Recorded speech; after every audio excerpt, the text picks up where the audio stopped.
හරි අයුවන් ළමයි. අද මම කියලා දෙන්න යන්නේ ඕගොල්ලොන්ට සයන්ස් කරන මෝඩයෙක් හඳුනගන්න විදිය. එතකොට ඔයා බලන්න ඔයත් ඒ විදිහේ මෝඩයෙක්ද නැද්ද?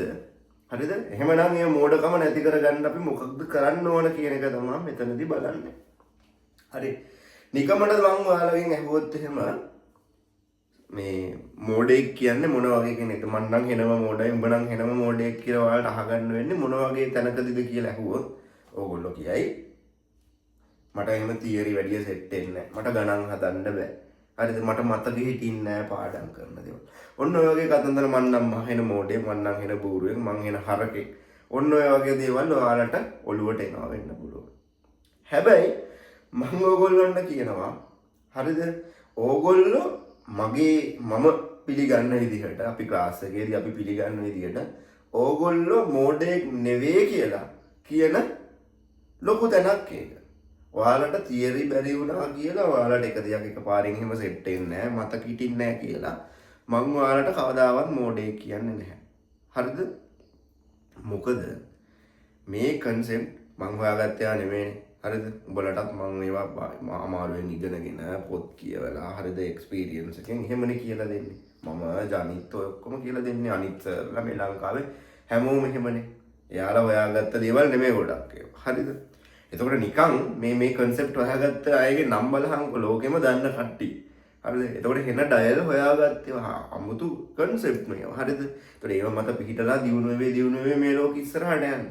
එතකොට මේවා ඔබ්වියස්ලි තේරුම් ගන්න එහෙම පොට්ටම ලේසි දේවල් නෙමෙයි. අපි පොඩි මට්ටමේ ඉඳලා උඹලා ලේසි ගයන් තේරුම් ගන්න පුළුවන් විදිහට අපි ඉතින් කියලා දෙන්න ඕන. හිමීට. ඒකට උඹලා හැම එකටම එකම මට්ටමින් එක සෙට් වෙන්නේ නැහැ. කට්ටියට කල් ගිහින් එහෙම සෙට් වෙන්නේ. ඒක එහෙම තමයි. සයන්ස් නෙමෙයි ඕනම සබ්ජෙක්ට් එකක් එහෙම තමයි. හරිද? එතකොට මේ සබ්ජෙක්ට් එක එකපාරට එහෙම අල්ල ගන්න බෑ, ග්‍රහණය කරගන්න බෑ කියලා උඹ මෝඩෙක් වෙන්නේ නැහැ. ගුණෙක් වෙන්නේ නැහැ. හරිද? එතකොට කවුරු හරි එහෙම වෙලාවක උඹට ගොනෙක් කියනවනම් ඉතින් ඌ ඊට වඩා මොකෙක් හරි වෙන්න බෑ. එහෙම ගොන්නු කියන්න බෑ. එහෙම මෝඩෙක් කියන්න බෑ. හරිද? ඒවා සෙට් වෙන්නේ. ඒකයි මම ඔයාලා මොනවා හරි තියරි ප්‍රශ්නයක් 10 පාරක් එකම දේ ඇහුවොත් එකම දේ කියන්නේ ඒ කියලා දින දේ ගෲප් එකේ දාලා තියෙන දේ අහන්න නැතුව ඇහුවොත් නෙමෙයි. එහෙම උනොත් නම් එළවනවනේ. හරිද? අර මොකක් හරි කන්සෙප්ට් එකක් ඇහුවොත් එහෙම ඒක කියලා දුන්නාම ඒ තේරෙන්නේ නැත්තම් තව අර පල්ලෙහා ලෙවල් වලට බැහැ මට පුළුවන් උපරිමයට මම ඒක තේරුම් කරනවා 10 පාරක් හරි.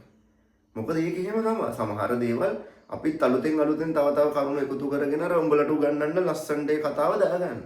අපි කොච්චර දේවල් අපි හැමදාම ඉගෙන ගන්නවද? එතකොට ඒක එහෙම තමයි. ඒවා එකපාරින් තේරෙන්නේ නැහැ කියලා මැට්‍රික් නෙමෙයි. හරිද? එතකොට ඒක නෙමෙයි සයන්ස් කරන මෝඩෙක් වෙනවා කියන්නේ. සයන්ස් කරන මෝඩෙක් කියන්නේ. හරිද? සයන්ස් කරන මෝඩෙක් කියලා කියන්නේ ළමයි ඔයාලට දැන් වැඩ කරන්න විදිහ කියලා දීලා ඔයාලට මේ විදිහට ප්ලෑන් එකක් හදලා දීලා හරිද?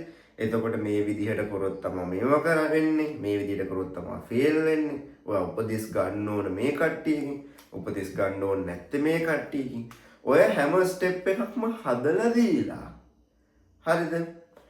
උඹ ඒ මුකුත් නොකර ඉන්නවා නම් ඒක ගොනා නෙවෙයිද පුතේ? අන්න ගොනා. හරිද? සහ ඔයාලට මොනවා හරි ජීවිතේ ලෙවල් ජීවිතේ මොකක් හරි අභියෝගයක් ආවහම ඒ ටාස්ක් එකට ඔබ වහින්නේ නැත්තම් අන්න මෝඩය. හරිද? මම මේක කියන්නේ නිකන් නෙමෙයි. මේක මේ ක්ලාස් එකේ කතන්දරයක් ඉඳලා කියන්නේ. මම ඔයගොල්ලන්ට දිනවනේ අපි ඔරියන්ටේෂන් එසේ එක කියලා. ඔරියන්ටේෂන් එසේ එක. හරි? මේක දෙන්නේ කොහොමද අපි? දැන් අපේ ක්ලාස් එකේ එසේ ප්ලෑන් එක යනවානේ. මේ එසේ ප්ලෑන් එකේදී එසේස් ටික ඔයාලගේ බලලා ඔයාලගේ අඩුපාඩු හදලා ඒ ටික කරලා දෙන්නේ ඉන්ස්ට්‍රක්ටර්නේ. හරිද? ඒ ඉන්ස්ට්‍රක්ටර්ට ඕගොල්ලොන්ව දාන්න. ඔයාගේ අඩුපාඩුත් එක්ක බලලා ඔයාට ගැළපෙන ඉන්ස්ට්‍රක්ටර්ව දාන්න තමයි මම මාසයක් මුලදී ක්ලාස් එක පටන් ගත්තී අපි දෙන්න මේ ඔරියන්ටේෂන් එසේ එක දෙන්නේ. හරිද? මේ එසේ එක ඕගොල්ලොන්ට විභාගයට එන විදිහට මේක දැන් උඹලට දැන් විභාගෙ තිබිලා මේ එසේ එක ආවොත් හරිද? උඹලා මොනවද ලියන්නේ කියලා හිතලා මම ලියන්න කියනවා. ඒක බලලා ඊට පස්සේ ජනිත් හරි මම හරි දෙන්නගෙන් එක්කෙනෙක් මේ එසේ එක බලලා උඹගේ බේසිකලි උඹ කරන අඩුපාඩු මොනවද කියලා බලලා ඔයාලට සෙට් කියලා හිතන ඔයාලට සෙට් එකයි කියලා හිතන අපි හිතන ඉන්ස්ට්‍රක්ටර් ඔයාලට දෙන්නේ. හරිද? මොකද ඉන්ස්ට්‍රක්ටර්ස්ලාත් අපිත් එක්ක වැඩ කරපු අපේ ක්ලාස් දාපු ළමයිනේ. එතකොට ඔයාලට සෙට් වෙන කෙනා කවුද කියලා බලලා තමයි මේක දෙන්නේ. පැහැදිලිද? එතකොට මේක උඹලා අනිවාර්යෙන් ලියන්න ඕන. මම මේක දාන්නේ මෙන්න මෙහෙමයි. මේ ඔරියන්ටේෂන් ලෙස් එක දෙනකොට අපි කවදාවත් අර අග පාඩම් ඔයාලා කොහේවත් තැනක ජීවිතේට ඉගෙනගෙන නැති පාඩම් වලින් දෙන්නේ නැහැ. බොහෝ දුරට මුල් පාඩම් වලින් දෙන්නේ. මොකද අපි ක්ලාස් එකට එන්න කලින් හරි ඉස්කෝලේකින් හරි ටියුෂන් එකකින් හරි ඔයාලා මේ පාඩම ඉගෙනගෙන තියෙනවා. එතකොට මේක කාටවත් ඉගෙනගෙන නැහැ කියලා මග හරින්න බෑ. අනේ මේ සර් මේක මං ඉගෙනගෙන නැහැ කින්ද මට මේක ලියන්න බෑ කියලා මග හරින්න බැරි වෙන්න තමයි මේක දීලා තියෙන්නේ. හැබැයි සමහර ළමයි ඉන්නවා හරිද සර් මට මේක ලියන්න මතක නැහැ. මම පොත බලලා ලියන්නද? හරිද? මට මේක මතක නැහැ. එකපාරක් කියවලා ලියන්නද? කියවලා හෙට ලියලා එවන්නද? හරිද? මට මේක ලියාගන්න මුකුත් මතක නැහැ නේ වගේ කතන්දර කියනවා. හරිද? අන්න පුතේ ගොංකම. හරිද? උඹ කිසිම දෙයකට උත්සාහ කරන්න. ඒ කියන්නේ අර වෙනස් දෙයකට උත්සාහ කරන්න උඹ රෙඩි නැහැ. ඇයි එහෙම කියන්නේ? දැන් අපි දැන් මේ මාසෙක දුන්නා අපි ජෛව රසායනික පරිණාමවාදය මම මේකට දීලා තියෙනවා.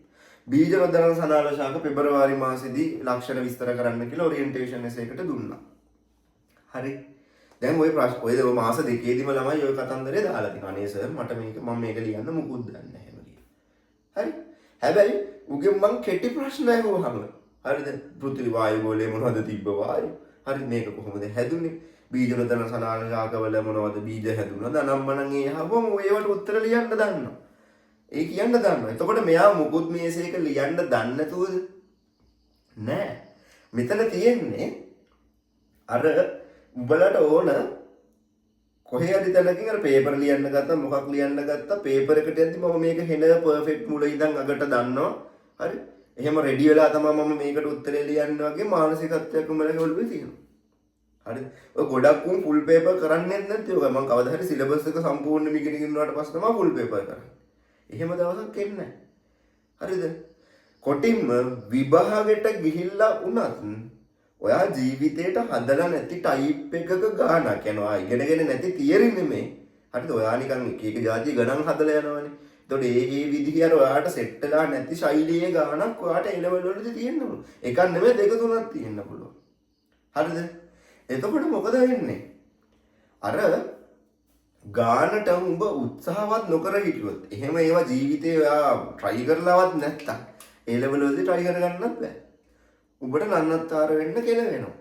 ඒකට දැන් මුණ්ඩ මම බැලලා හරකෙක් වෙන්නේ නැතුව ගොනෙක් වෙන්නේ නැතුව දන්න මොනවා හරි තියෙනවා ලියලා යවපන් කිව්වම මොනවා හරි ටිකක් ලියලා එනවා. ඒ කියන්නේ ඒක මාතෘකාවට අදාළයිත් එක්ක. එතකොට උන්ට තියරි බැරි කමක් දෙයි තිබිලා තියෙන්නේ. නෑ. අර හිතේ ඉන්න ගොනා ඉන්නේ ඔය. ඔන්න ඔකට තමයි ගොනා කියන්නේ.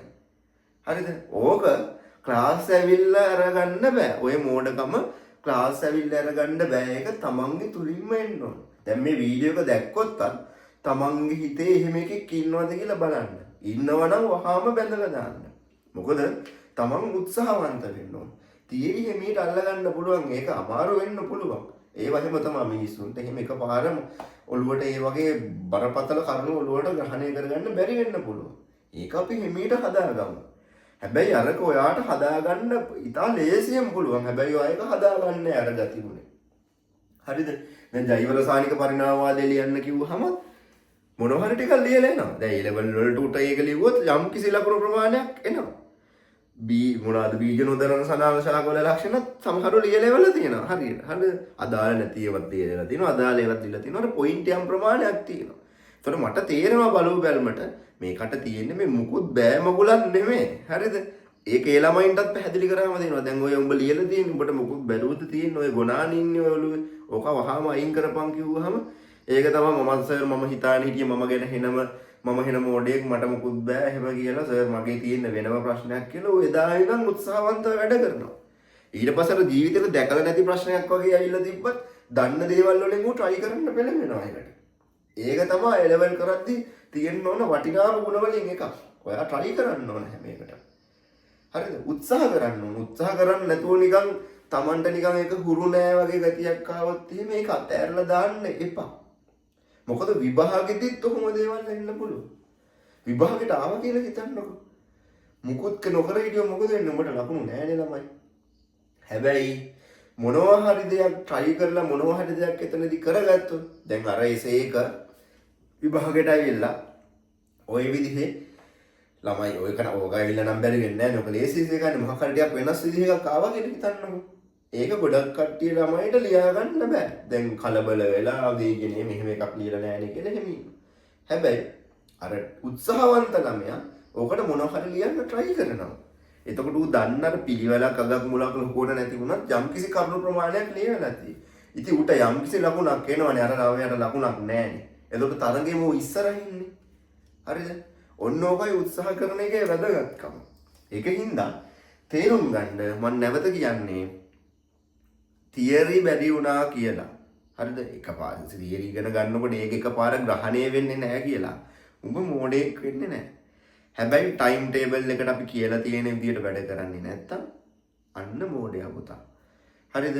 එතකොට කාලයේ විදිහට කළමනාකරණය කරගෙන ෂේප් එක වැඩ කරන්නේ නැත්තම් අන්න මෝඩයා. හරිද?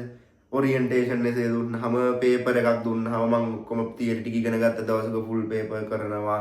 හරිද? එහෙම ඉන්නවා නම් හරිද? මම තාම මේක ඉගෙනගෙන කියන්නේ මට මේක නිකන් තාම සෙට් මදි මම ඒකින්ද ප්‍රශ්න වලට උත්තර ලියන්නේ නැහැ. ඉගෙනගෙනම නැත්තම් ඉතින් කරන්න දෙයක් නැහැ. ඉගෙන ගන්න වෙනවනේ ඉස්සෙල්ලා. හරිද? ඉගෙනගෙන තියෙනවා මේවා. ඒකයි මම මේ ඔයාලව ඒ ක්වොලිටි එක පුරුදු කරවන්න තමයි මේ විදිහට දාන්නේ. නැත්තම් 8 වෙනි පාඩමෙන් දැම්මොත් කෙලින්ම කියන්න පුළුවන් සර් තාම ඉගෙනගෙන නැහැ. හරිද? සර්ලගේ තියරි ටික දැන් බලාගෙන යන ගම. හරිද? ඒක ඉගෙන ගත්ත දවසක තමයි ලියන්න වෙන්නේ කියන්න පුළුවන්. ඒත් මේවට එක්ස්කියුසස් නැහැ. 3 වෙනි පාඩමෙන් 2 වෙනි පාඩමෙන් දැම්මම ඉස්කෝලෙන් හරි ඉගෙනගෙන තියෙනවා. අපේ ක්ලාස් එකේ නැතත් කොහේ හරි ගිහින් ඇතිනේ. හරිද? ඉස්කෝලෙන් හරි අඩුම ඉගෙනගෙන ඇතිනේ. පොත කියවලා හරි ඇති. හරිද? එතකොට එතනදි මම ඔයාලට ටෙස්ට් කරන්න අර ඇඟට දෙන්නේ අන්න අර ගතිගුණේ. හරිද? දැකලා නැති දෙයක් වුණත් ඒකට try කරන්න ඕන. try කරපුවාම මොන හරි දෙයක් කරගන්න පුළුවන්. හරිද? ගින්නට පැන්නාම තමයි ඒක මොන හරි බැලන්ස් කරගන්න දෙයක් තේරෙන්නේ. ලීනම් කියුවට මුකුත් කරගන්න බෑ. හරිද? එතකොට ඒ ක්වොලිටි එක පුරුදු කරගන්න. ඕක ක්ලාස් එකට එන කෙනෙක් වේවා නැති කෙනෙක් වේවා ඔයාලගේ ජීවිතේ A level ජීවිතේ ඕක පුළුවන් තරම් ප්‍රගුණ කරගන්න. හරිද? මොනවා හරි ගානක් දැක්කොත් ඒක හදන්න. දැකලා නැති වුණත් ඔයාලා දන්න දේවල් තියෙනවා. බරපතල ගානක් වෙන්න පුළුවන්. ඔයාලා දන්න මොනවා හරි නිකන් තොරණේ වෙනවා කියලා තිබුණු නිව්ටන් නියම හරි දාලා බලන්න. හරිද? මොනවා හරි කරලා බලන්න. එතකොට ඒකෙන් තමයි ඔයාලට වර මකුළු දැලේ මේවා සෙට් වෙනවා වගේ ලස්සනට ටික සෙට් එකගෙන යනවා. නැත්තම් පුතේ අර විදිහට හිතානේ කියොත් මේක මම හොඳටම පුළුවන් වෙච්ච දවසක ලියනවා. හරි? හරිද? මේක ටිකයි මට අර පටන් ගන්න තැනක් තේරෙන්නේ නැහැ. ඒකින්ද මට මේක බෑ. හරි? ආන් ඒ වගේ මානසිකත්වවල හිටියොත් කවදාවත් ගොඩ වෙන්න බෑ. හරිද? ඒකින්ද ඒක හොඳට ඔළුවේ තියාගන්න. මේක වටිනා ක්වොලිටි එකක්. හරිද? හැම දෙයකටම උත්සාහවන්ත වෙන්න කියන විදිහට වැඩ කරන්න. හරිද? ගුණා ඉන්නේ තමන්ගේ නෙමේ තමාගේ ගුණානේ. එතකොට තමන්ගේ ගුණා බඳින්න පුළුවන් නේ තමන්ට. ගුරුවරයෙක්ටවත් යාළුවෙක්ටවත් ඔයාගේ ගුණාව බැඳලා දාන්න බෑ. ඔයාට වැඳගෙන ඉන්න බැමි ටික කඩන්න පුළුවන් ඔයාට. වෙන කාටවත් ඒක කඩලා දෙන්න බෑ. හරිද? මට බෑ මට මේක කරන්න බෑ මම කොහොමද කරන්නේ මම මෝඩෙක් මට මේවා හැම මතක හිටින්නේ නැහැ. මම කවදා හරි දවසක ඉගෙනගෙන මේ පේපර් ටික ඔක්කොම කරනවා. ඒ වගේ ගුම්මානසිකත්වල ඉන්න එපා. හරිද? මොනවද ප්‍රශ්න මොනවද තියරි ඉගෙන ගන්න ඒකේ මොනවා හරි කරන්න try කරන්න. හරි? ඔයා දන්න මොන හරි චූටි හරි දෙයක් තියෙනවා නම් ඒක දාලා කරන්න try කරන්න. ටයිම් ටේබල් එකට වැඩ කරන්න. කියලා තියෙන විදිහට වැඩ කරන්න. අවශ්‍යයෙන් උපදෙස් ගන්න. හරිද? අනවශ්‍යයෙන් උපදෙස් ගන්න යන්න එපා. අපි දීලා තියෙන උපදෙස් ඔක්කොම plan හදලා ඔක්කොම කරලානේ තියෙන්නේ. ඔයාලට තියෙන එක කරගෙන යන්න විතරයි. ඒ කියන විදිහට කරගෙන යන්න. එහෙම නැත්තම් මම අර කියපු වාක්‍යෙ මතක තියාගන්න. ඔයා සයන්ස් කරන මෝඩෙක්. හරිද? තේරුණානේ? ඔය කතන්දරේ තමයි කියන්න තියෙන්නේ. එහෙනම් වැඩ කරගෙන ඵලයල්ලා. හරි? අයිබෝල්.